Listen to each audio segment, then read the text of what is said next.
warahmatullahi wabarakatuh. Waalaikumsalam warahmatullahi wabarakatuh. Yang kami hormati Ketua IGTK IPGRI Cabang Citamiang Lebus itu, yang kami hormati Ibu Kepala TK Kecamatan Citamiang Lebus itu beserta guru-guru Kecamatan Lebus itu dan Citamiang. Rekan-rekan guru yang kami sayangi, dengan mengucapkan Alhamdulillah, marilah kita sama-sama panjatkan puji serta syukur kehadirat Allah Subhanahu wa Ta'ala yang telah melimpahkan nikmat dan karunia-Nya sehingga sampai saat ini kita masih diberi rahmat dengan penuh kebahagiaan, sehingga kita masih bisa berkumpul dalam keadaan sehat walafiat dan dapat menghadiri acara silaturahmi ini, yaitu melaksanakan salah satu program kegiatan IGTK IPGRI Cabang Citamiang Lebus itu. Salawat serta salam marilah kita sanjungkan kepada junjungan alam Nabi besar Muhammad Sallallahu Alaihi Wasallam sebagai suri tauladan kita selaku umatnya. Selanjutnya atas nama pembawa acara izinkan saya menyampaikan ucapan terima kasih kepada rekan-rekan yang masih tetap bersemangat untuk meluangkan waktunya dapat hadir pada acara silaturahmi ini. Adapun susunan acara pada kesempatan hari ini adalah sebagai berikut. Yang pertama yaitu pembukaan, yang kedua pembacaan doa, yang ketiga yaitu melaksanakan program yang penyampaiannya nanti akan disampaikan oleh Ibu Ketua IGTK IPGRI Cabang Citamiang Lebus itu.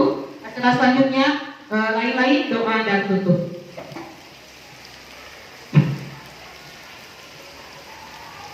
Sebelumnya nih saya akan membawakan sebuah pantun ya, mohon didengarkan. Sirih Belipat, sirih Pinang, sirih dari Pulau Mutiara. Semanis kata selamat datang, awal bismillah membuka bicara. Alhamdulillah ya, pada hari ini marilah kita buka saja acara ini dengan mengucapkan basmalah bersama-sama. Bismillahirrahmanirrahim. Acara selanjutnya yaitu pembacaan doa yang nanti akan saya sampaikan sendiri, yang akan dibacakan kita sama-sama akan membacakan surat Al-Fatihah bersama-sama. Kita mengucapkan Al-Fatihah di barakati Al-Fatihah. A'udzubillahi minasyaitonirrajim. Bismillahirrahmanirrahim. Alhamdulillahirabbil alamin. Arrahmanirrahim. Maliki yaumiddin. Iyyaka na'budu wa iyyaka nasta'in. Ihdinas siratal mustaqim. Siratal ladzina an'amta 'alaihim ghairil maghdubi 'alaihim waladdallin. Tambah lagi ya doanya ya, doa untuk tambah ilmunya. Allahumma alhimni rusdi wa nidni min syarri nafsi. Ya Allah, ilhamkanlah kepadaku kecerdasan dan lindungilah aku dari kejahatan nafsuku. Amin ya Allah ya Rabbal alamin. Acara selanjutnya yaitu penyampaian materi yang akan disampaikan oleh Ibu Neneng Hindrayati, calon guru penggerak angkatan 6 Kota Sukabumi, dengan mengambil aksi nyata modul 1/4 ya tentang implementasi pengintasan penerapan budaya positif di kelas dan sekolah. Kepada Ibu Haja Neneng Hindrayati dipersilahkan. Terima kasih kepada Ibu Heni sebagai pembawa acara. Bismillahirrahmanirrahim. Assalamualaikum warahmatullahi wabarakatuh. Waalaikumsalam warahmatullahi wabarakatuh. Puji syukur senantiasa kita panjatkan kehadirat Allah Subhanahu wa Ta'ala yang telah memberikan rahmat hidayah kepada kita semua, sehingga pada hari yang lumayan mendung ini kita dapat berkumpul bersama di tempat yang sangat mulia ini. Tak lupa salawat serta salam tercurah kepada junjungan kita Nabi besar Muhammad Sallallahu Alaihi Wasallam. Sebelumnya kami menyampaikan ucapan terima kasih yang tak terhingga khusus kepada para pengurus GTKI PGRI Kecamatan Citamiang Lebus itu, ibu-ibu kepala TK se-Kecamatan Citamiang Lebus itu, juga anggota semua guru-guru TK di Kecamatan Citamiang Lebus. Baik, teman-teman, sebelum kita mulai supaya tidak ngantuk, bagaimana kalau kita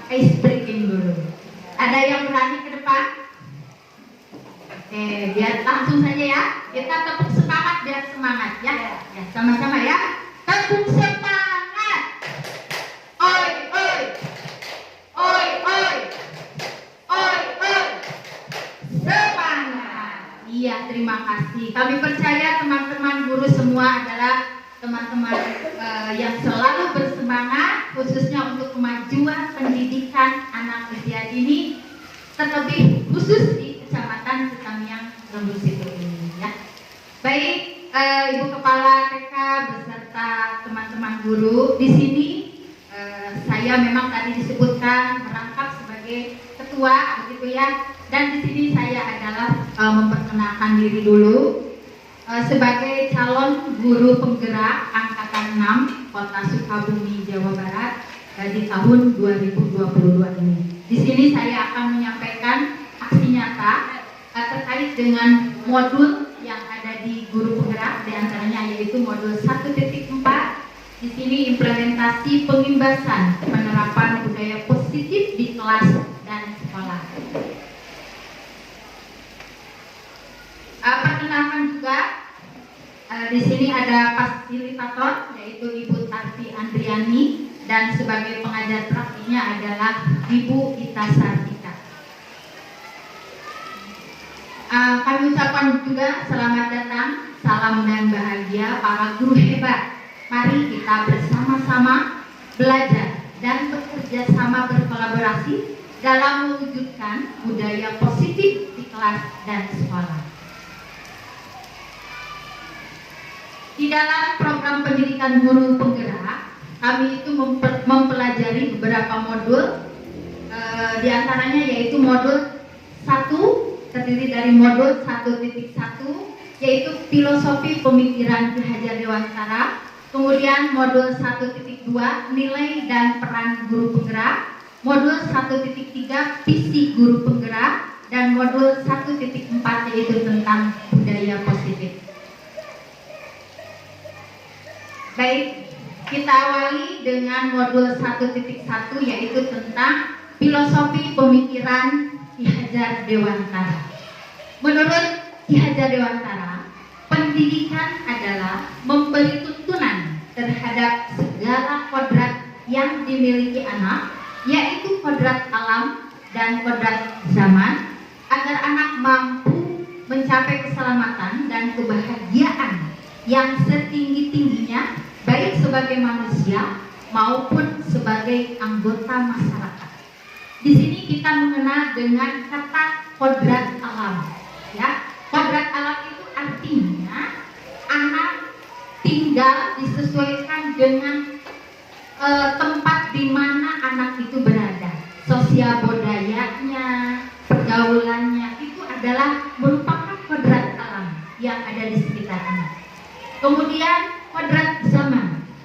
Ya, zaman kita dulu dengan zaman sekarang itu sudah berubah ya, artinya zaman itu berubah-ubah ya. Begitu pula dengan pendidikan, anak mengikuti kodrat zaman, di mana pada saat ini tentu anak-anak zaman sekarang itu istilahnya lebih modernisasi, lebih modern, dan mereka harus mengikuti setiap tahapan dari zaman itu sendiri ya, seperti itu. Nah, untuk mencapai kebahagiaan yang setinggi-tingginya sebagai manusia dan sebagai anggota masyarakat, karena anak juga merupakan anggota masyarakat yang perlu dihargai oleh kita semua. Selanjutnya, kita juga mengenal dengan semboyan Ki Hajar Dewantara. Ini sudah tidak asing terdengar oleh telinga kita, yaitu ingat sosi kilodo, di depan memberi tauladan. Jadi sebagai seorang pendidik, kita itu harus menjadi tauladan buat siapa Bu? Buat murid-murid, buat anak didik kita. Apa yang kita lakukan menjadi contoh ya, karena anak usia dini khususnya itu adalah sebagai karakteristiknya itu sebagai peniru ya, peniru ulung, di mana mereka itu mengikuti atau meniru apa yang kita lakukan. Nah, di sini kita di depan memberi suri tauladan yang baik. Kemudian Madya Mangunkarsa, di tengah kita memberi motivasi, mendorong ya terhadap pendidikan anak-anak. Kemudian Tuturi Handayani mendorong dari belakang. Nah, pendidikan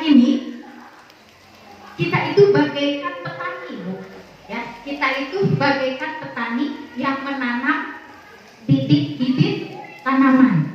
Bagaimana petani menanam, memberi pupuk, merawat, menyiram, ya, sampai tumbuh menjadi tanaman seperti itu.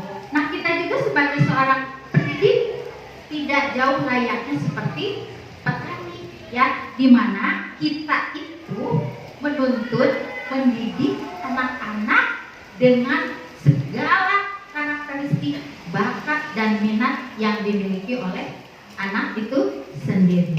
Jadi di sini kita sebagai pamong, ya, sebagai pamong itu artinya menuntun, ya, menuntun terhadap kekuatan yang dimiliki oleh anak-anak, ya. Oke, kita lanjut.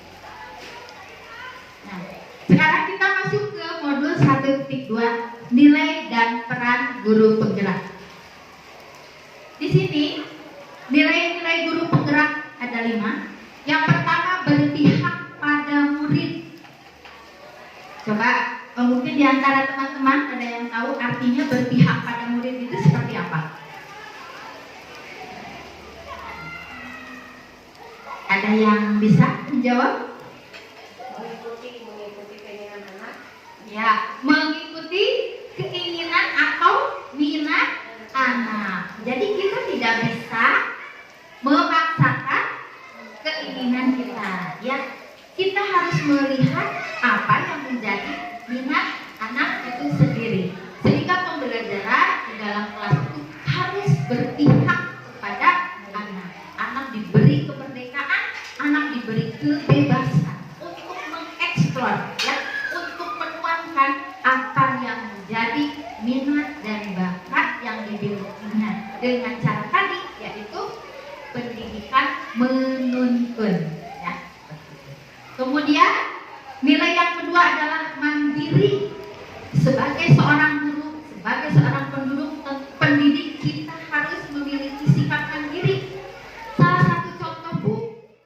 Kemudian kolaboratif. Nah, nilai kolaboratif harus dimiliki oleh seorang pendidik. Kita tidak bisa bekerja sendiri, tetapi tentu kita harus bekerja sama dengan orang lain, dengan rekan sejawat, dengan kepala sekolah, dengan murid, dengan orang tua, dan semua warga sekolah.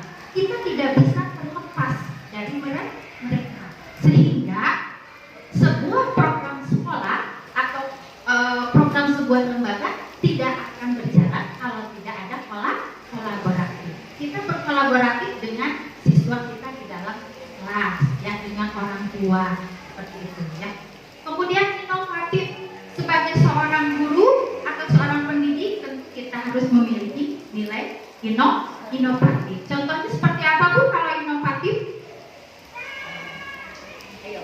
Kita sebagai pendidik harus mempunyai nilai inovatif. Ini sering dilakukan oleh teman-teman. Contohnya seperti apa? Ya. Inovatif. Ya. Kita memiliki nilai inovatif. Seorang guru pendidik memiliki nilai inovatif. Contohnya seperti apa?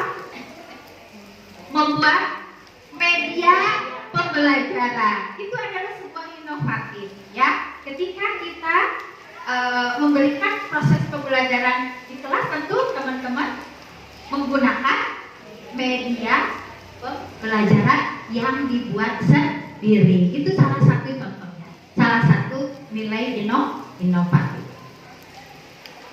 Itu nilai-nilai guru penggerak. Kita lanjut dengan peran guru penggerak. Apa sih perannya guru penggerak itu? Yang pertama adalah pemimpin pembelajaran. Kita sebagai seorang guru, seorang pendidik adalah pemimpin. Pemimpin di mana, Bu? Kalau kita pemimpin di kelas, yang dipimpinnya adalah murid atau anak-anak. Nah, di sini adalah peran kita. Bagaimana kita membuat tujuan pembelajaran untuk kegiatan anak-anak di dalam kelas. Kita yang mengatur bagaimana kita membuat rencana pembelajaran terbaik buat anak-anak kita di dalam kelas. Itu adalah peran kita, bukan orang lain. bukan kepala sekolah, bukan orang tua murid, tetapi kita ya sebagai guru, sebagai pendidik. Nah, di sini itu adalah peran pemimpin pembelajaran. Kemudian yang kedua, menggerakkan komunitas praktisi. Yo, nah di sini ibu harus bisa sebagai seorang pendidik itu menggerakkan komunitas praktisi. Contohnya seperti ini, kita berkumpul di sini. Kalau ibu guru di sekolah, contoh kerjanya seperti apa? Siapa yang menggerakkannya? Ya, bisa orang tua, ya, dengan kegiatan parenting atau dengan teman-teman rekan sejawat, ya. Nah, seperti itu. Kemudian menjadi coach bagi guru-guru lain, ya. Terus mendorong kolaborasi antar guru. Jadi ketika ibu-ibu, teman-teman mempunyai permasalahan ataupun mempunyai inovasi-inovasi, tentu kita tidak terlepas berkolaborasi dengan teman sejawat, dengan antar guru di sekolah kita, ya. Kemudian mewujudkan kepemimpinan murid. Nah, jadi mewujudkan kepemimpinan murid, contohnya seperti apa, Bu? Mewujudkan kepemimpinan murid di sekolah. Yo, contohnya? Iya, menjadi pemimpin upacara. Kalau anak-anak menjadi pemimpin upacara, atau menjadi pemimpin barisan ketika ikrar misalnya. Nah, itu salah satu wujud kepemimpinan murid. Nah, kita harus bisa ya mengimplementasikan seperti itu. Oke. Kita lanjut di modul 1.3, yaitu visi guru penggerak. Selanjutnya sebelum kita lanjutkan, coba siapa yang tahu apa sih arti dari visi? Ini sering kita dengar, visi. Pandangan jauh ke depan. Yang lain? Ya? Keinginan atau tujuan yang akan datang, atau cita-cita harapan kita. Sebagai seorang guru, kita harus mempunyai visi pribadi ataupun visi sekolah, itu sudah pasti, ya. Visi memang belum terjadi saat ini, namun begitu kuat kita inginkan untuk terwujud di masa depan. Bagaikan membayangkan sebuah lukisan lengkap pada kanvas yang masih kosong. Kita bayangkan kita akan melukis pada sebuah kanvas yang masih kosong. Kita berpikir apa yang akan kita gambar. Kita pikirkan apa yang akan kita isi terhadap kanvas tersebut. Kemudian juga diibaratkan sebagai bintang penunjuk arah yang memandu penjelajah untuk mencapai tujuannya. Representasi visual kita akan masa depan. Ini adalah tentang visi. Salah satu tujuan visi adalah untuk mencapai perubahan yang lebih baik dari kondisi saat ini sebagai start atau sebagai awal, dan membayangkan garis finish kita mulai nanti akhirnya seperti apa, ya. Impian kita, harapan jauh di depan kita, apa yang akan kita laksanakan untuk mencapai visi tersebut. Dalam mewujudkan visi sekolah impian dan melakukan proses perubahan, diperlukan sebuah pendekatan atau paradigma yang disebut inquiry apresiatif, yaitu manajemen perubahan berbasis kolaboratif dan kekuatan dengan prinsip psikologi positif dan pendidikan positif. Jadi sebelum kita menyusun visi, di sini ada sebuah paradigma baru yang disebut dengan inquiry apresiatif, yaitu sebuah manajemen perubahan. Di sini selalu kita itu berpikirnya ke dalam pikiran positif. Apa kekuatan yang sudah kita miliki? Ya, apa peluang-peluang kita yang ada di sekolah kita? Kekuatan-kekuatan yang ada di lingkungan kita. Kita harus berpikir positif, ya. Merupakan prinsip dari psikologi positif, dari pendidikan positif, ya. Nah, Di sini imajiku tentang murid di masa depan. Ya, tentu kita ingat dengan apa Bu? Profil pelajar Pancasila. Jadi tujuannya kita sudah ke profil pelajar Pancasila. Yang pertama adalah beriman bertakwa kepada Tuhan Yang Maha Esa dan berakhlak mulia. Ini sudah kita implementasikan di sekolah kita, ya. Misalnya budaya seperti apa coba Bu kalau ini? Iya, kegiatan berdoa, ya. Kemudian budaya 5S, ya. Budaya 5S yang sering kita laksanakan. Kemudian sholat duha bersama, ya. Nah, ini salah satu implementasi dari beriman bertakwa kepada Tuhan Yang Maha Esa dan berakhlak mulia. Kemudian bernalar kritis. Yang selanjutnya adalah gotong royong. Nah, ini adalah impian kita. Anak itu harus memiliki karakter atau nilai gotong royong. Artinya bisa bekerja sama dengan orang lain atau dengan teman. Ya. Kemudian berkebinekaan global, mandiri dan kreatif. Ya, ini harus kita kembangkan. Ini adalah tujuan kita, visi kita ingin membentuk anak seperti ini, ya. Dan tujuannya adalah menjadi profil pelajar Pancasila. Nah, tadi saya sampaikan bahwa di dalam kita menyusun visi ini ada istilah BAJA. Ini adalah manajemen perubahan. Yang pertama B itu adalah buat pertanyaan. Jadi kita membuat pertanyaan positif, ya, tentang perubahan-perubahan yang akan kita laksanakan. Misalnya apa peluang-peluang yang ada di sekolah kita, ya. Kemudian ambil pelajaran dari sesuatu yang sudah kita pelajari. Kemudian gali mimpi, kita akan menggali mimpi. Jabarkan rencana. Jadi rencanakan apa yang akan kita lakukan untuk mencapai visi tersebut. Kemudian atur eksekusi. Nah, baru di sini mengatur eksekusi, ya. Oke. Sekarang kita lanjut ke modul 1.4, yaitu tentang budaya positif. Di sini yang pertama ada disiplin positif dan nilai kebajikan universal. Yang pertama adalah perubahan paradigma. Di sini adalah kegiatan cobalah buka. Nah, sekarang kita praktekkan, ya.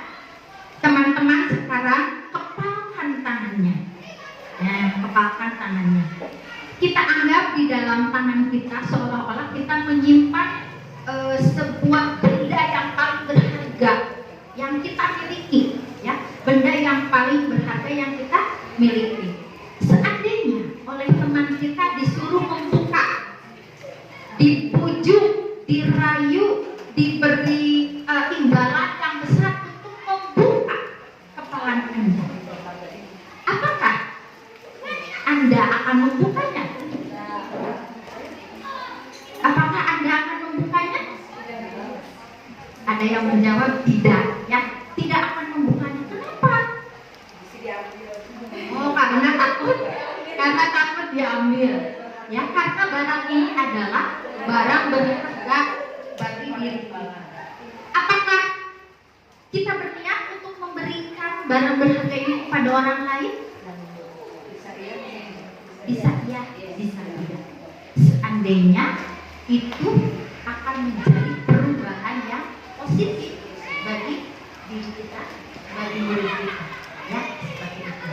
Nah, posisi kita di sini adalah sebagai pengendali atau kontrol diri. Jadi apapun yang kita pegang, apapun yang kita punya, itu kita yang mengendalikan, ya, kontrol diri kita. Kemudian ini Dr. William Glasser dalam kontrol teori berkembang menjadi choice theory meluruskan tentang makna kontrol. Di sini ilusi guru mengontrol murid. Kemudian ilusi bahwa semua penguatan positif efektif dan bermanfaat. Ilusi bahwa kritik dan membuat orang merasa bersalah dapat menguatkan karakter. Ilusi bahwa orang dewasa memiliki hak yang sama. Sekarang makna disiplin. Ya, coba biasanya teman-teman memaknai disiplin itu seperti apa sih? Arti dari disiplin itu sendiri? Mentaati aturan. Itu pasti ya, sudah pasti jawabannya disiplin adalah mentaati aturan. Di sini kita lihat makna disiplin. Menurut Hajar Dewantara menyatakan bahwa untuk mencapai kemerdekaan atau dalam konteks pendidikan saat ini, untuk menciptakan murid yang merdeka, syarat utamanya adalah harus ada disiplin yang kuat, yaitu disiplin diri yang memiliki motivasi yang kuat. Sedangkan Dian Gosen menyampaikan disiplin dari bahasa Latin disiplin yang artinya disiplin itu adalah belajar. Sebagai pendidik, tujuan kita adalah menciptakan anak-anak yang memiliki disiplin diri sehingga mereka bisa berperilaku dengan mengacu nilai-nilai kebajikan universal sehingga terbangun motivasi intrinsik bukan eksintrik. Di sini kita mengenal dengan kata nilai-nilai kebajikan universal. Nilai-nilai kebajikan adalah sifat-sifat positif manusia yang merupakan tujuan mulia yang ingin dicapai setiap individu. Contoh, ya, sebenarnya ini banyak sekali contoh-contoh nilai-nilai kebajikan. Di antaranya ini, ya, sebenarnya profil pelajar Pancasila juga masuk ke sana yang merupakan nilai-nilai kebajikan. Di sini ada peduli, keterusterangan, kebersihan, komitmen, belas kasih, percaya diri, bertujuan, rajin, keberanian, kesantunan, kreatif, semangat, kedermawanan, kejujuran, integritas, kebahagiaan, keadilan, baik hati, kesetiaan, berprinsip, bersahaja, keteraturan, rasa hormat, tanggung jawab, pengabdian, bijaksana, bersyukur, toleransi, percaya, lurus hati, tenggang rasa, gotong royong, harga diri, rendah hati, kedamaian, keteguhan hati, ketegasan, pengertian, dan lain-lain. Ini adalah beberapa contoh tentang nilai-nilai kebajikan universal. Oke, kita lanjut ke dalam teori motivasi, hukuman, penghargaan, dan restitusi. Di sini kita akan lihat dulu ada 3 motivasi perilaku manusia. Ya. Dian Gosen dalam bukunya Trusting School Discipline menyatakan ada 3 perilaku manusia, yaitu untuk menghindari ketidaknyamanan atau hukuman. Nah, kita sering melakukan hal ini ya. Kita melakukan sesuatu ini karena untuk menghindari ketidaknyamanan atau hukuman, karena takut dihukum. Ya. Kemudian untuk mendapatkan imbalan atau penghargaan dari orang lain. Saya akan melakukan ini karena saya ingin mendapatkan imbalan atau mendapatkan penghargaan. Sama Bu, anak-anak juga seperti itu. Melakukan sesuatu karena kita membiasakan diri memberikan imbalan, memberikan reward, memberikan hadiah kepada anak. Sehingga anak itu melakukan sesuatu selalu harus dibarengi dengan imbalan, ya, dengan penghargaan. Yang ketiga adalah untuk menjadi orang yang mereka inginkan dan menghargai diri sendiri dengan nilai-nilai yang mereka percaya. Di sini tujuan disiplin positif adalah menanamkan motivasi yang ketiga. Ya, jadi yang ketiga adalah menjadi orang yang mereka inginkan dan menghargai diri sendiri dengan nilai-nilai yang mereka percaya. Hukuman dan penghargaan. Ya, jadi ada hukuman, ada penghargaan. Di sini hukuman. Hukuman itu bersifat tidak terencana atau tiba-tiba, ya. Ketika anak murid melanggar sesuatu, kita memberi hukuman. Misalnya guru olahraga nih, guru olahraga sedang mengajarkan olahraga, tiba-tiba ada anak yang datang kesiangan, ya. Kira-kira guru itu memberi hukuman atau konsekuensi? Menyuruh anak yang kesiangan tersebut berlari 100 kali mengelilingi lapangan. Kira-kira apa, Bu? Karena kamu kesiangan, kamu berlari 100 kali mengelilingi lapangan, ya, seperti itu. Kemudian ada juga konsekuensi. Nah, kalau konsekuensi ini sudah direncanakan atau terencana dan disepakati, dibahas dan disetujui oleh murid dan guru. Kalau kamu melakukan ini, ada konsekuensinya. Konsekuensi tersebut sudah disepakati oleh guru dan murid, ya, ada konsekuensi. Ibu Bi sering melakukan hal itu? Konsekuensi dan hukuman? Sering? Suka? Iya. Oke, ya. Nah, dihukum oleh penghargaan. Ini pengaruh jangka panjang dan pendek ada. Penghargaan tidak efektif, penghargaan merusak hubungan, penghargaan mengurangi ketepatan, penghargaan menurunkan kualitas, mematikan kreativitas, penghargaan menghukum dan motivasi dalam diri atau intrinsik. Sekarang kita melangkah ke restitusi. Ya. Restitusi adalah proses menciptakan kondisi bagi murid untuk memperbaiki kesalahan mereka, sehingga mereka bisa kembali pada kelompok mereka dengan karakter yang lebih kuat. Ini menurut dosen, ya. Jadi tadi ada hukuman, ada konsekuensi. Ini adalah restitusi. Ya, kita kenal dengan restitusi, yaitu proses menciptakan kondisi bagi murid untuk memperbaiki kesalahan mereka, sehingga mereka bisa kembali pada kelompok mereka dengan karakter yang lebih kuat, ya. Kemudian restitusi juga adalah proses kolaboratif yang mengajarkan murid untuk mencari solusi masalah dan membantu murid berpikir tentang orang, seperti apa yang mereka inginkan dan bagaimana memperlakukan orang lain. Jadi di sini restitusi adalah sebuah kondisi, sebuah keadaan untuk mengembalikan anak ke dalam karakter yang lebih kuat, bukan hukuman, bukan konsekuensi, ya, tetapi sebuah kolaboratif antara guru sebagai pendidik dan anak sebagai murid kita. Nah, ini disebut dengan restitusi. Bagaimana kita mengajarkan, bagaimana kita menyelesaikan sebuah permasalahan yang dihadapi oleh murid-murid kita di dalam kelas. Ya, kita selesaikan masalahnya dengan restitusi. Ya, gitu. Nah, sekarang restitusi itu ada ciri-cirinya. Yang pertama, restitusi bukan untuk menebus kesalahan, namun memperbaiki kesalahan.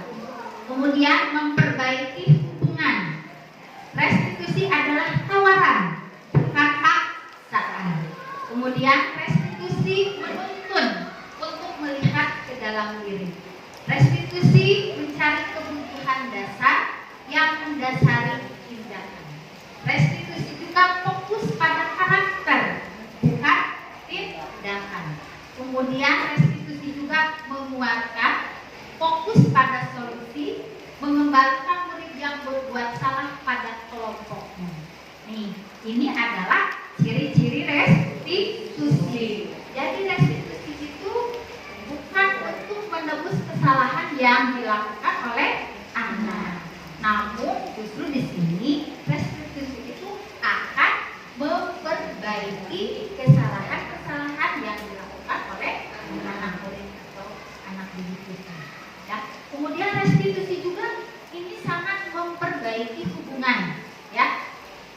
Jadi permasalahan di dalam kelas ini dengan restitusi hubungannya menjadi lebih baik. Kemudian ditawarkan oleh kita, tidak dipaksa, tetapi dikasih benar.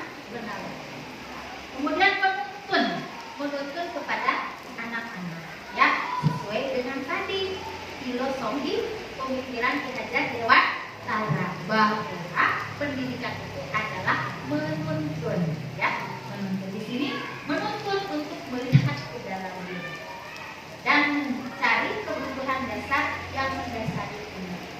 Fokus pada karakter, ya. Di sini fokus kepada karakter yang dibentuk dan menjadi sebuah penguatan. Restitusi juga ini fokus pada solusi dari sebuah permasalahan. Jadi ketika anak murid kita mengalami permasalahan di dalam kelas, kita melakukan restitusi dan ada solusi untuk pemecahan masalahnya, ya. Kemudian mengembalikan murid yang berbuat salah pada kelompoknya, ya. Jadi ketika murid atau anak didik kita melakukan perbuatan salah, dia merasa diakui kembali bersama kelompoknya, bersama teman-temannya, ya. Ini adalah ciri-ciri dari restitusi. Nah, kemudian kita masuk ke dalam keyakinan kelas. Mengapa keyakinan kelas? Mengapa tidak peraturan kelas? Ayo, ada yang bisa menjawab? Mengapa keyakinan kelas tetapi tidak peraturan kelas? Nah, di sini keyakinan kelas itu lebih bersifat abstrak, ya, pernyataan-pernyataan universal. Yang mana pernyataan universal itu? Yang tadi kita sudah pernah pelajari, nilai-nilai kebajikan universal. Tidak terlalu banyak sehingga mudah diingat dan dipahami. Dapat diterapkan di lingkungan kelas dan sekolah, melibatkan warga sekolah, meninjau keyakinan kelas dari waktu ke waktu. Contoh, selalu bersikap positif, senantiasa menjadi diri terbaik, percaya dan menghormati orang lain serta barang miliknya, saling membantu. Nah, kata-kata kalimat seperti ini, kalimat-kalimat dari nilai-nilai universal yang dijadikan keyakinan, ya. Jadi di sini dibuat sebuah keyakinan, bukan lagi peraturan, dan kita menggunakan yang tadi ya, nilai-nilai kebajikan universal.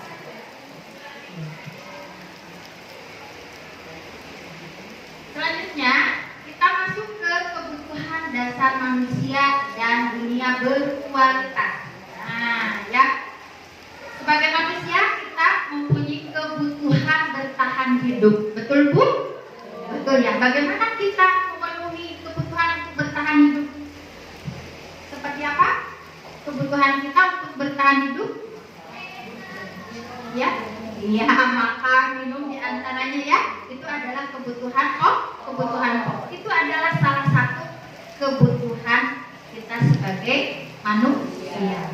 Kemudian rasa kasih sayang dan rasa diterima. Ibu membutuhkan kasih sayang? Tentu. Dari murid-murid kita, dari keluarga kita, dan dari lingkungan masyarakat. Tentu kita ini membutuhkan kasih sayang dan rasa diterima dalam sebuah kesatuan. Nah, kemudian penguasaan atau kebutuhan pengakuan atas kemampuan, bahwa saya ini mampu menjadi seseorang, saya ini bisa sesuatu, saya butuh penguasaan, butuh pengakuan dari orang lain bahwa saya mampu. Kemudian kebebasan, yaitu kebutuhan akan pilihan. Kita tidak bisa hidup kita diatur oleh orang lain, tetapi kita sendiri yang mengatur diri kita sendiri. Seperti tadi mengontrol diri adalah kita sendiri. Kemudian kebutuhan untuk merasa senang atau bahagia. Ibu perlu kesenangan? Perlu. Ya, seperti apa tuh kalau kesenangan? Seperti keliling atau jalan-jalan misalnya ya. Itu butuh sekali ya. Ya.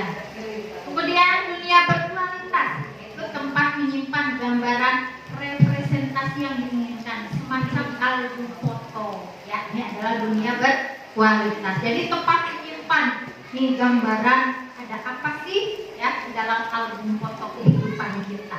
Ini adalah dunia berkualitas.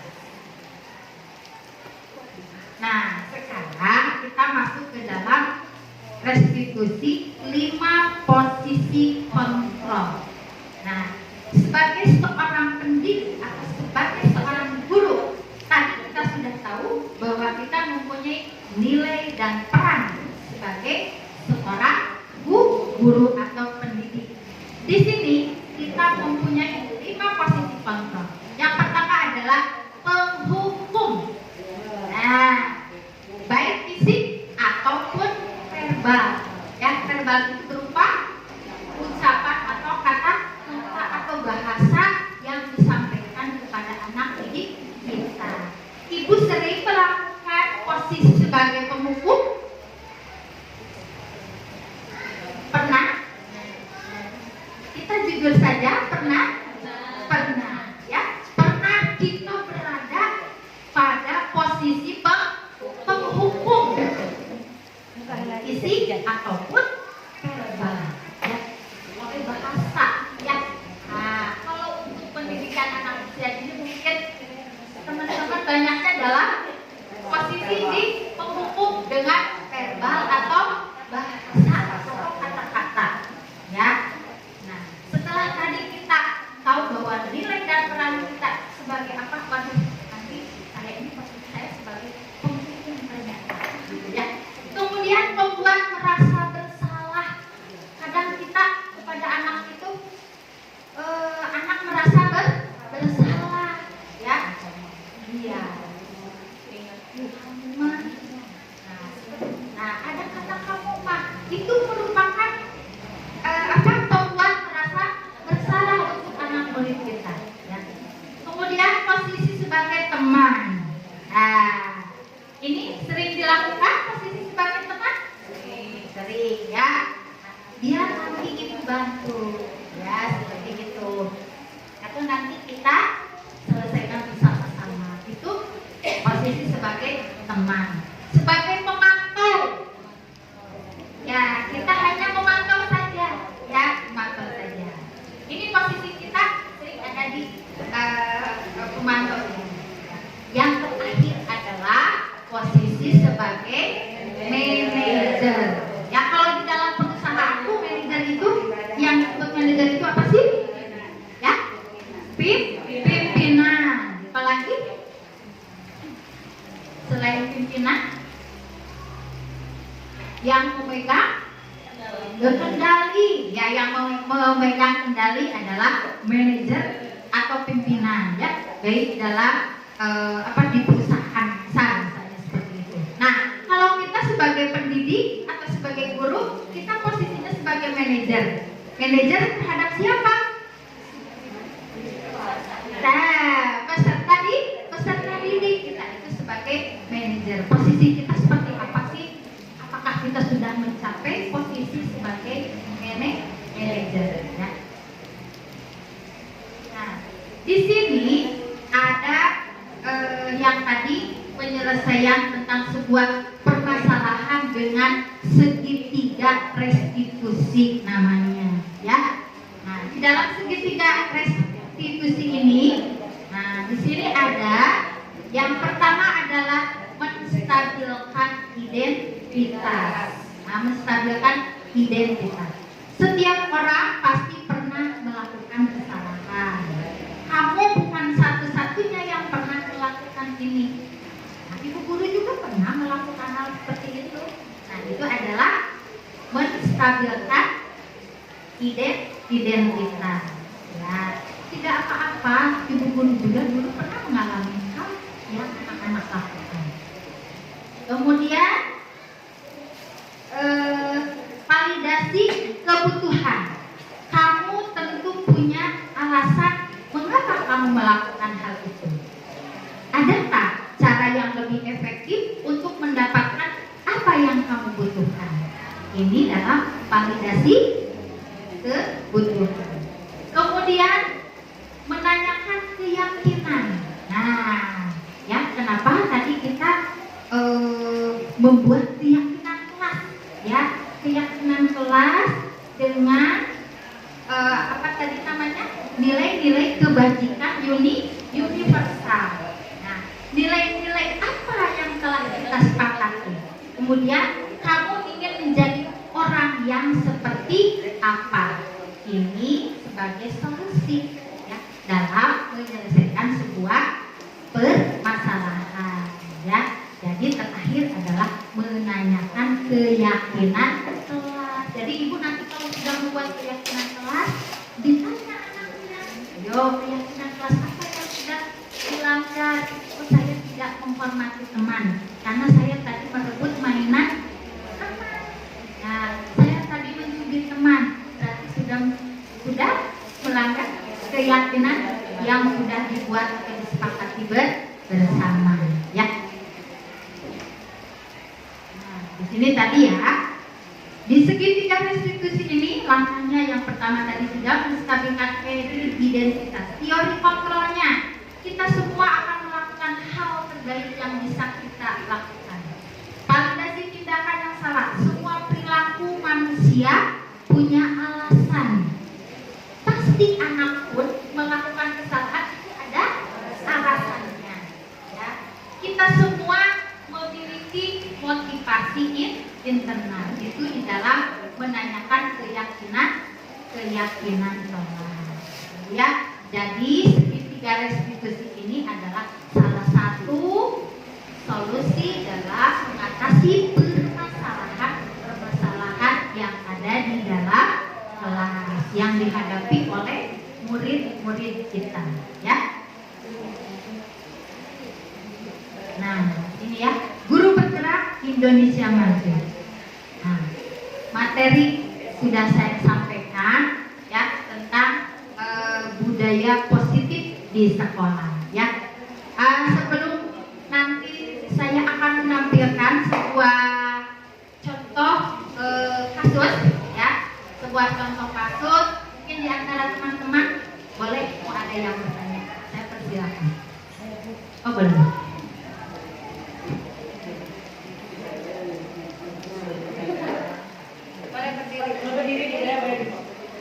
Assalamualaikum warahmatullahi wabarakatuh. Saya dari TK Nurul Salam mau menanyakan bagaimana cara menyusun keyakinan kelas. Ya. Oke, kita kasih tepuk tangan dulu buat Ibu Dewi dari TK Nurul Salam. Ya. Bagaimana Bu katanya menyusun keyakinan kelas, ya. Tadi kita sudah mempelajari tentang kolaborasi atau kerjasama, ya. Nah, di dalam menyusun keyakinan kelas kita mengenal dengan nilai-nilai kebajikan universal. Nah, kita bekerja sama dengan murid-murid kita, ya, dengan murid-murid kita. Jadi bukan keinginan kita, Bu, ya, bukan keinginan kita, tetapi keinginan murid-murid. Kita tanya kerjasama murid, ayo keyakinan kelas apa yang akan kita buat untuk di kelas kita, ya? Ya, apa dari nilai-nilai kebajikan tadi, ya? Jadi kita susun, jangan terlalu banyak tadi supaya anak paham. Ya, contoh seperti tadi, saling menghormati, saling menyayangi. Nah, itu salah satu contoh. Kemudian datang misalnya tepat waktu. Nah, ketika ada anak yang melanggar itu berarti sudah melanggar keyakinan kelas, ya. Kemudian apalagi Bu tadi nilai-nilai universalnya. Contohnya peduli, kepedulian, nah di dalam kebersihan kelas. Nah itu bukan dari kita Bu, ya. Nilai-nilai positif itu harus datang dari murid-murid kita. Ya. Caranya bagaimana? Mungkin tekniknya kalau di taman kanak-kanak karena belum bisa menuangkan dalam bentuk tulisan, boleh dalam bentuk gambar, ya, atau bisa kita sendiri yang menuliskan. Dan nanti semua anak itu punya pendapat masing-masing, ya, punya nilai-nilai sendiri yang ingin disampaikan. Satu orang satu misalnya. Nah, kita tulis dan kita tempelkan di papan tulis, ya, kita tempelkan di papan tulis, kemudian kita bacakan bersama-sama, ya. Nah, inilah nilai-nilai keyakinan kelas yang akan dilaksanakan di kelas kita. Begitu pula keyakinan untuk sekolah kita, ya, seperti itu. Jadi caranya yaitu bekerja sama dengan murid-murid kita. Dan nilai-nilai itu bukan kemauan guru, tapi dia kesepakatan bersama atau kesepakatan ke kelas. Ya. Ada lagi yang lain? Tina.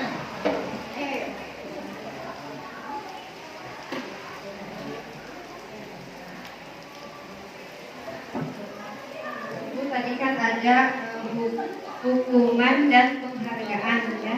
Nah, konsekuensi juga. Ya. Terus ada restitusi. Cara penerapan restitusi itu sendiri seperti apa? Kan kalau kita mah biasanya lebih ke hukuman, ya. Kalau misalkan dari secara verbal hukumannya, ya. Nah, itu harus, ya, penerapan restitusi itu seperti apa? Terima kasih atas pertanyaan yang luar biasa. Tepuk tangan dulu. Ya.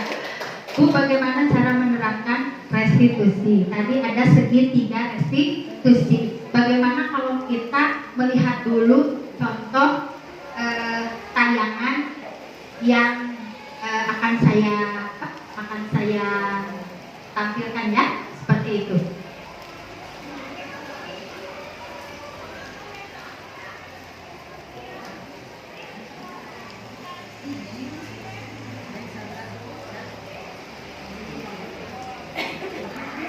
Ketika sedang kesal kepada teman sewaktu sekolah dulu, ya.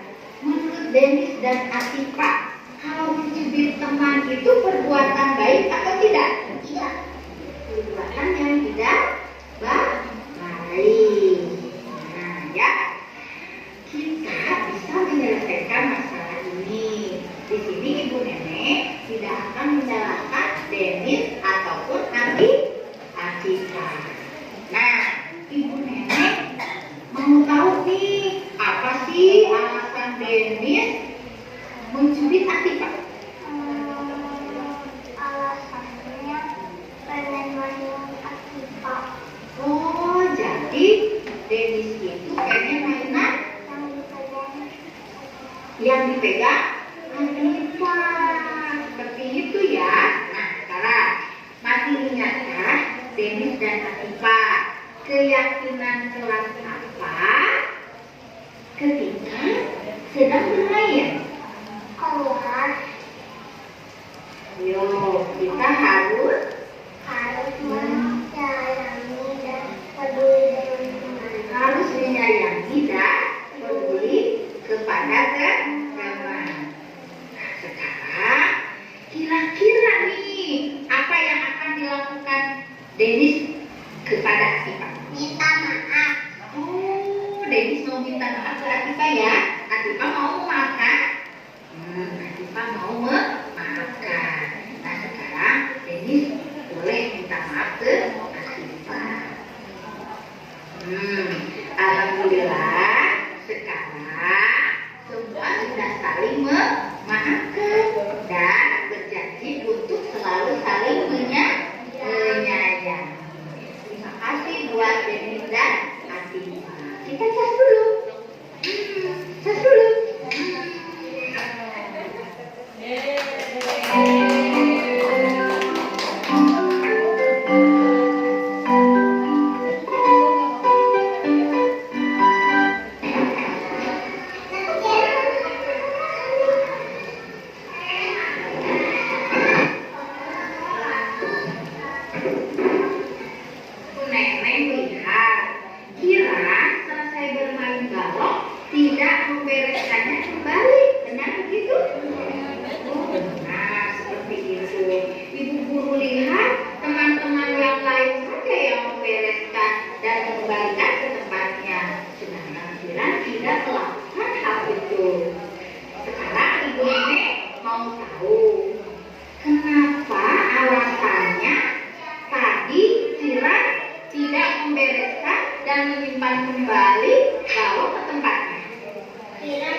untuk bermain di depan kelas. Kiran jadi lupa bereskan balok juga berkontak. Oh, jadi ketika Kiran tidak membereskan balon, pada saat itu Kiran disamper sama adik, sama teman ya, untuk bermain di mana? Di luar. Untuk bermain di luar. Nah, sekarang coba ingat kembali sama Kiran, keyakinan kelas apa tentang hal ketika bermain di dalam ruangan kelas? Membereskan kelas. Membereskan kelas ya. Nah, sekarang kira-kira apa yang akan dilakukan Kira apabila nanti bermain balon kembali? Membereskan balok ke tempat kembali. Membereskan balon ke tempatnya kembali. Iya. Wah, alhamdulillah. Sekarang Kira sudah paham dan ngerti ya bahwa kalau bermain balon itu harus dibereskan dan kembalikan ke tempatnya. Artinya Kira sudah menjadi anak yang bertanggung jawab dan peduli terhadap kerapihan kelas ya. Nah, dengan cara mengembalikan dan merapikan mainan setelah digunakan. Iya. Terima kasih ya Kira ya. Kegiatan hari Nah, Ibu, itu adalah salah satu contoh masalah yang terjadi di dalam kelas. Kasus yang pertama adalah tadi Dennis. Dennis itu mencubit temannya. Ya, ketika saya melakukan restitusi di kelas, saya tidak menjadi posisi penghukum ataupun tidak memberikan konsekuensi, tetapi saya memposisikan diri sebagai manajer, ya, sebagai manajer. Saya gunakan segitiga restitusi.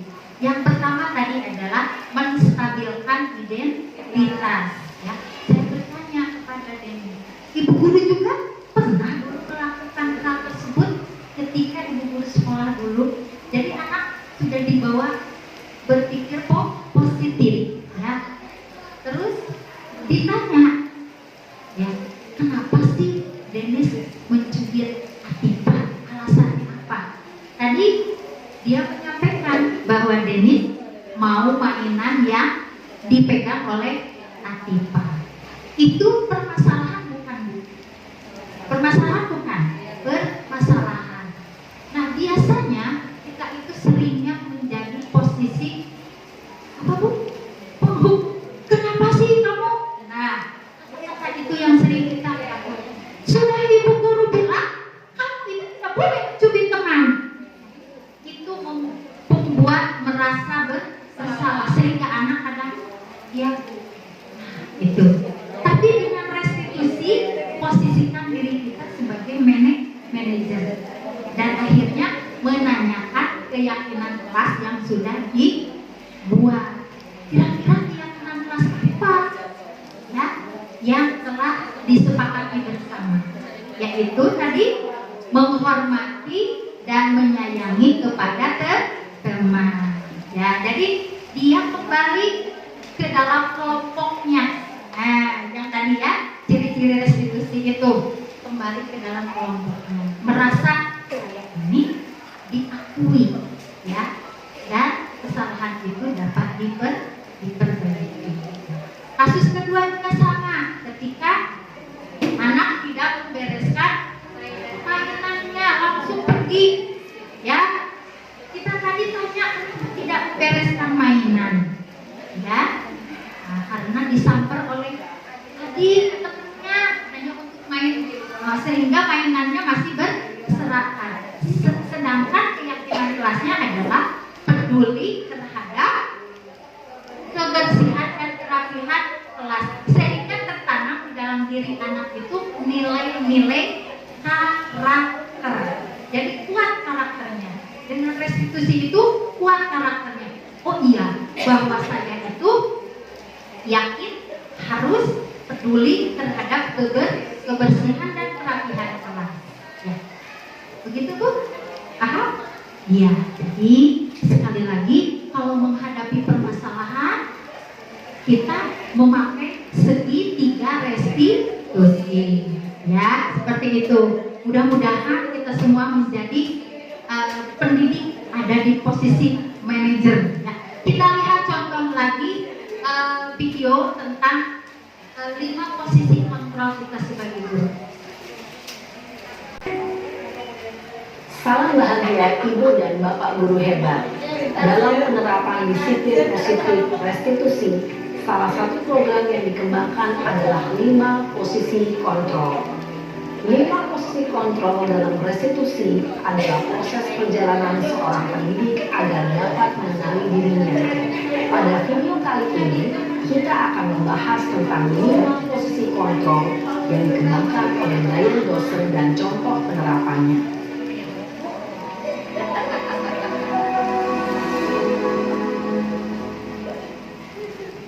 5 posisi kontrol itu adalah 1. Posisi penghukum, 2. Posisi pembuat merasa bersalah, 3. Posisi teman, 4. Posisi pemantau atau monitor, dan 5. Posisi manajer. Untuk lebih memahami kelima posisi tersebut, mari kita saksikan kasus Naren yang terlambat hadir 20 menit di sekolah dan melihat bagaimana kelima posisi kontrol dalam menghadapi masalah tersebut.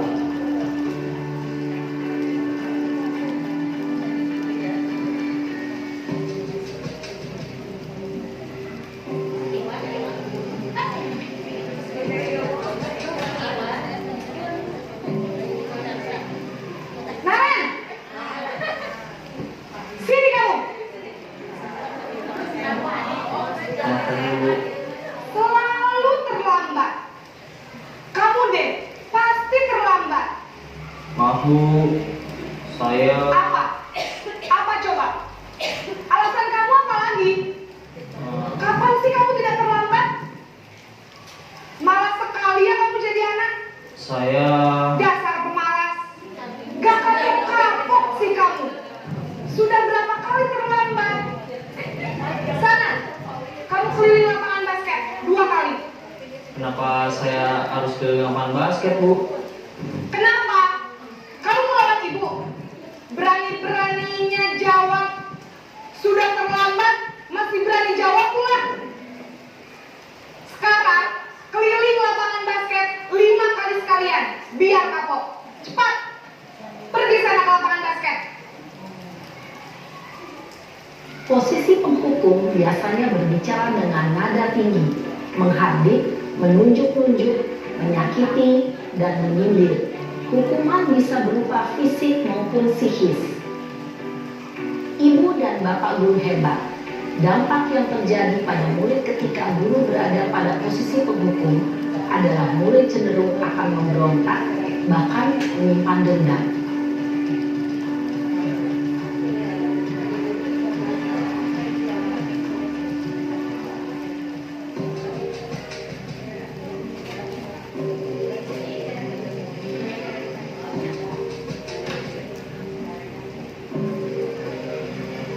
Naren,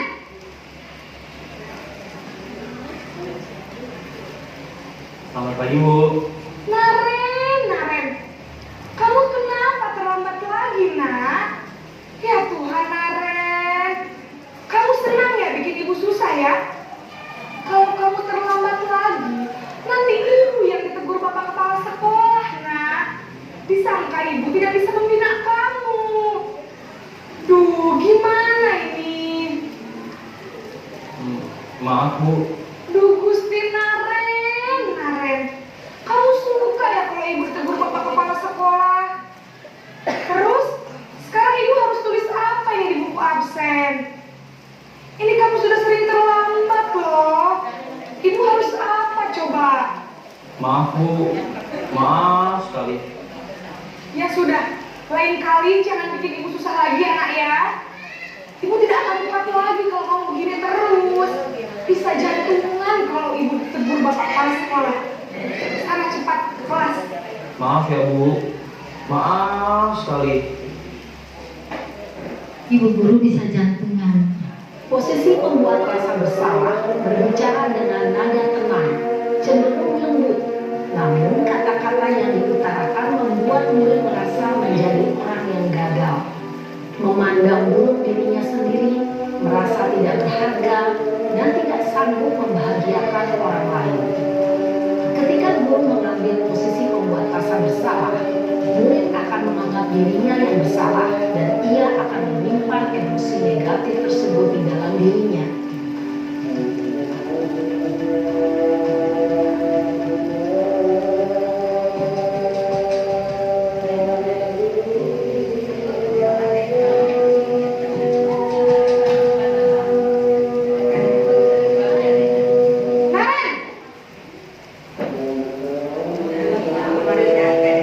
Selamat pagi Bu. Terlambat lagi ya sayang. Iya Bu, habis ibu saya lupa bangunkan saya Bu. Kamu malah menyalahkan ibu kamu. Kamu bukannya anak yang larinya paling kencang. Kok terlambat sih? Iya Bu, saya memang terlambat bangun tadi. Jadi biarpun saya lari kencang, tetap gak kekejar Bu. Ya sudah sana. Nanti lain kali larinya lebih kencang lagi ya. Biar gak terlambat lagi. Bikin seneng ibu. Demi ibu. Bisa kan? Bisa lah Bu. Ya sudah sana masuk kelas. Ibu beresin urusan absen kamu. Kamu ini ada-ada saja. Ya, ini posisi sebagai teman. Dalam posisi teman, guru berbicara dengan nada suara ramah, akrab, cenderung bersenda gurau untuk menjaga suasana tetap santai. Murid akan merasa senang, aman, dan akrab dengan guru. Identitas yang tercipta adalah identitas sukses atau berhasil. Namun, perlu diingat, karena ini masih dorongan eksternal, maka ada faktor ketergantungan dari murid kepada orang tertentu. Di sini, guru absennya, sehingga di lain waktu, murid bisa berperilaku baik, namun hanya kepada orang-orang tertentu saja.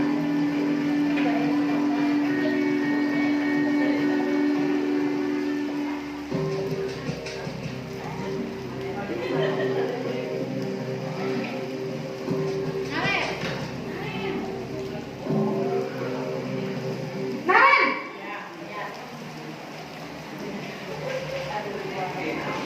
Selamat pagi Bu. Naren, apa peraturan sekolah kita tentang jam berapa kita harus masuk sekolah, nak? Kita harus di sekolah jam 7 Bu. Iya betul, sekarang sudah jam 7.20. Naren sudah tahu konsekuensinya jika terlambat hadir. Paham Bu, saya harus tinggal kelas pas jam istirahat selama 20 menit. Iya benar, konsekuensinya demikian. Jadi nanti jam 9.30 pas istirahat, kamu harus tinggal di kelas, kerjakan tugas tambahan untuk ketertinggalan kamu, ya? Baik Bu.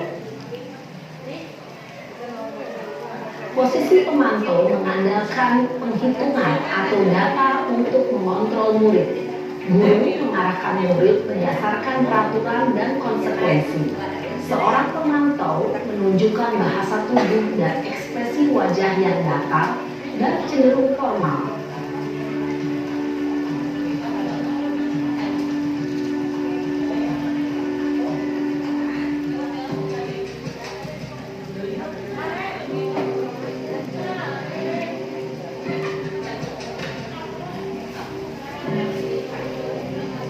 Naren!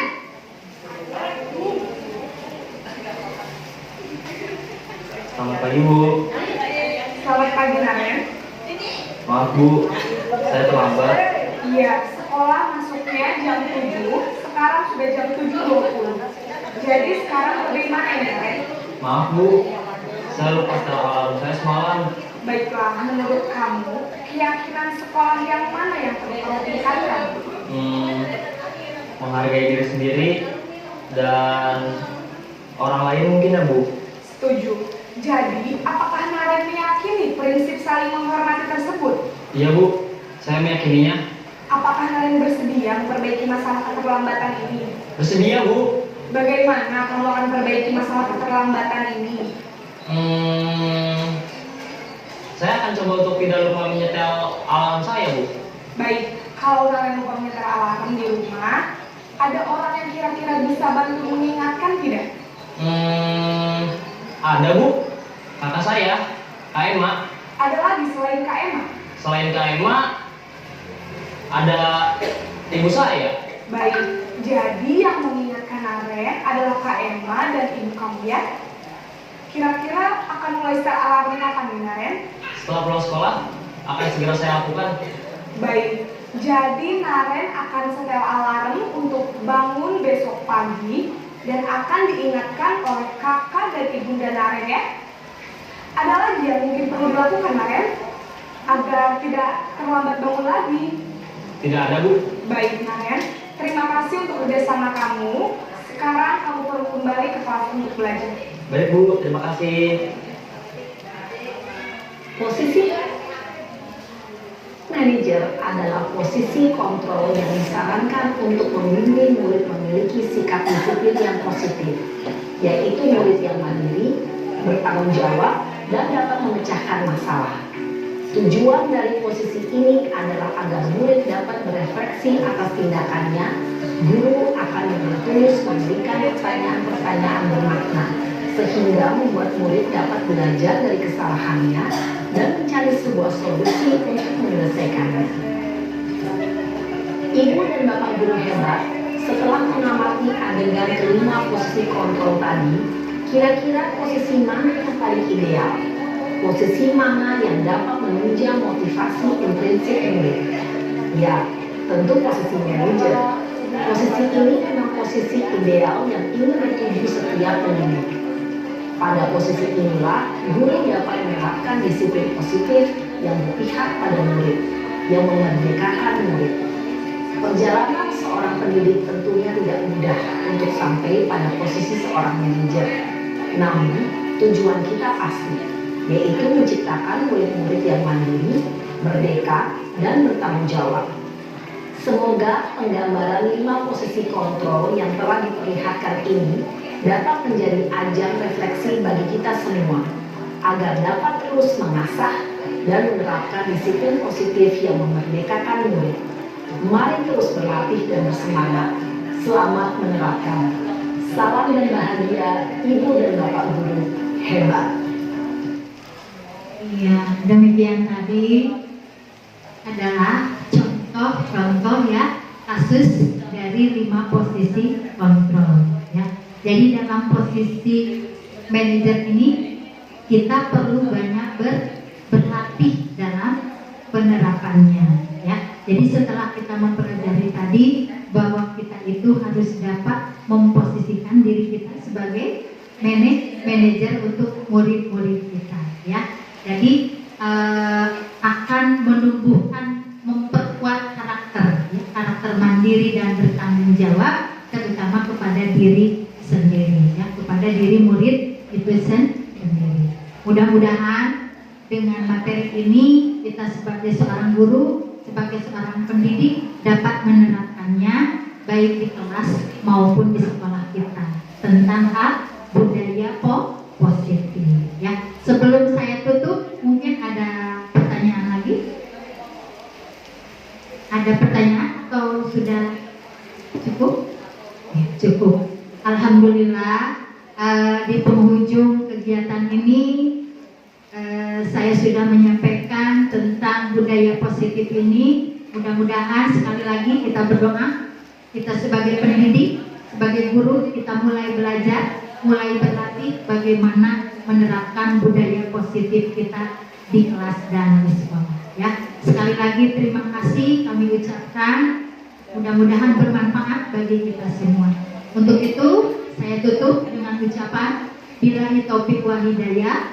Wassalamualaikum warahmatullahi wabarakatuh. Waalaikumsalam warahmatullahi wabarakatuh. Alhamdulillah. Tepuk tangan. Tentang implementasi penyebaran budaya positif di sekolah. Semoga ilmunya berkah ya, dan bermanfaat buat kita semua. Kita doakan semoga Bu Haji Neneng panjang umur ya, sehat selalu, sukses sebagai calon guru penggerak angkatan 6 dan dapat menyelesaikan tugas-tugasnya ya sebagai calon guru penggerak angkatan ke-6 Kota Sukabumi, Jawa Barat. Ya, kita kasih tepuk tangan ya. Kita kasih hadiah dulu buat Bu Haji Neneng. Kita kasih hadiah buat Haji Neneng ya. 1, 2, 3. Kita nyanyi dulu ya. Ada terima kasih. Sama-sama. 1, 2, 3. Terima kasih Ibu, terima kasih Ibu, terima kasih kami ucapkan. Terima kasih Ibu, terima kasih Ibu, terima kasih kami ucapkan. Salam, salam, terimalah salam dari kami yang ingin maju bersama-sama. Salam, salam, terimalah salam dari kami yang ingin maju bersama-sama. Ayo tepuk tangan semuanya. Terima kasih Bu Haji. Ya, acara selanjutnya yaitu lain-lain ya. Lain-lain mungkin ada pengumuman ya sedikit tentang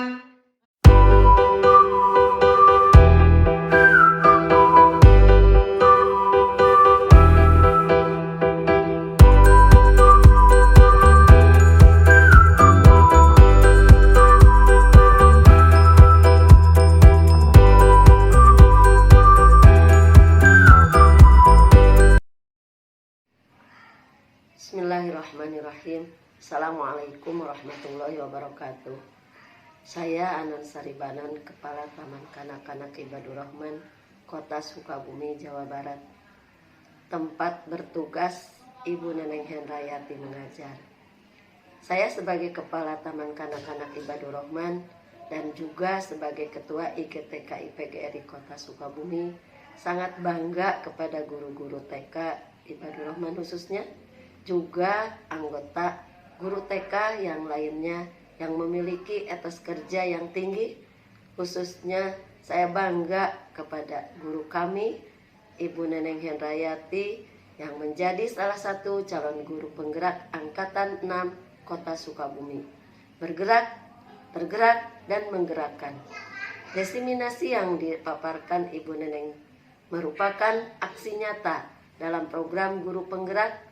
Mudah-mudahan pengimbasan dapat bermanfaat dan diseminasi yang sudah disampaikan menjadi motivasi bagi guru-guru yang lainnya, terutama juga bagi murid-murid dalam hal nilai-nilai kebajikan universal, sehingga terciptanya budaya positif di kelas dan di sekolah. Sekian, terima kasih. Wassalamualaikum warahmatullahi wabarakatuh. Assalamualaikum warahmatullahi wabarakatuh. Saya Ai Ima Syihabul Milah sebagai rekan guru Ibu Neneng Hendrayati di TK Ibadur Rahman. Menurut saya, dari apa yang sudah dipaparkan Ibu Neneng dalam diseminasi mengenai budaya positif itu sangat bagus diterapkan di sekolah, terutama mengenai disiplin positif untuk siswa. Tujuannya yaitu meningkatkan disiplin positif untuk murid-murid TK kami agar muncul dan berkembang dari dalam diri sendiri atau faktor intrinsik. Bagi guru juga menjadi tahu posisi kita, apakah kita sebagai pemberi hukuman, pembuat merasa bersalah, pemantau, teman, atau sebagai manajer. Harapannya adalah dengan adanya diseminasi ini, semoga bisa diterapkan di sekolah kami untuk membentuk murid-murid yang berkarakter. Demikian yang dapat saya sampaikan. Terima kasih. Wassalamualaikum warahmatullahi wabarakatuh.